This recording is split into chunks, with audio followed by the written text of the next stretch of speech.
Team, welcome to episode 31 of Raising Havana. Today, Havana had a rest day, but I want to talk to you all about how we dealt with her separation anxiety and fear of missing out.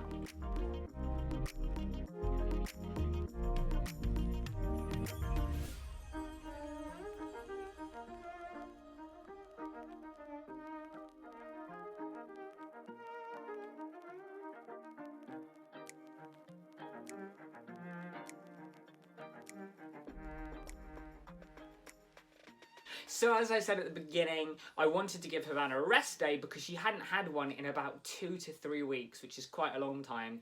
So if you remember, rest days where we don't really do any training, we don't really do any enrichment necessarily either. It's literally just her going on a walk and just lazing about, entertaining herself. A really valuable skill for dogs to learn.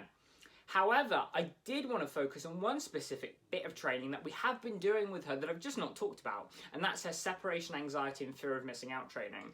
So some of you will know that Havana has actually suffered from separation anxiety since she was a really tiny puppy, to the point where if we left the room and she was in her pen, or even just left the room and there was a door in the way, she would scream and howl and become really, really upset. This was also the same when we left the house and tried to leave her for a little bit. So we've spent the past few months really working on this, and so I wanted to take a bit of time to outline how we did it with our kind of 3 main steps. The first thing, we needed to figure out what our end goal was. So we wanted her to be comfortable sleeping in her crate in her confinement area. So what we taught her to do is we built really positive associations with that environment. For example, she was fed in there, all of her enrichment toys were in there, all of her chews were in there. We didn't lock her in there necessarily, we just let her know that that's where all the good stuff goes. It's to the point now where if I grab any food, her default behaviour is actually to run and lay down in the crate, because we taught her that the crate is where all the good stuff appears and all that good stuff happens. So this is irrelevant to the separation anxiety training in a way, because we're not directly connecting them, or we didn't directly connect them. But what I wanted her to have was a strong positive association with it, so that when we do put her in there to practice the separation anxiety training properly, she'll be confident and comfortable in there. So remember to split your training down into little sections. So don't start working on something like separation anxiety without having built a positive association with somewhere. Next, we built small little repetitions of us leaving into our routine and hers.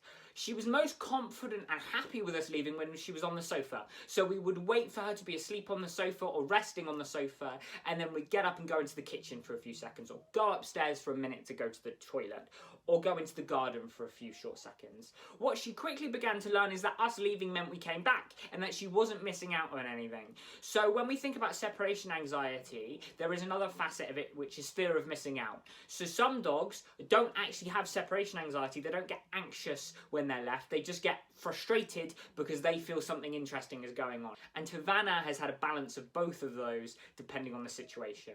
So we practiced just leaving her for short periods, going upstairs, going into the kitchen, going into the bathroom, going into the garden without her.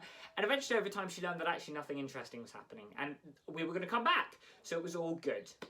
Then we started practicing popping her in her crate in her confinement area when we were in the house doing other things. So for example, we'd pop her in her confinement area with a Kong while we were doing some housework.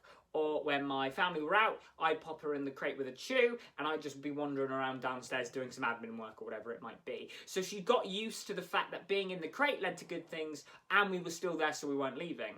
And then finally, I would start leaving her for short increments by going upstairs and leaving her in the confinement area and crate. Again, 10-30 seconds to start with, but we built it up to the point where I was actually able to leave her in that confinement area and crate for about an hour and a half by herself, and she just slept.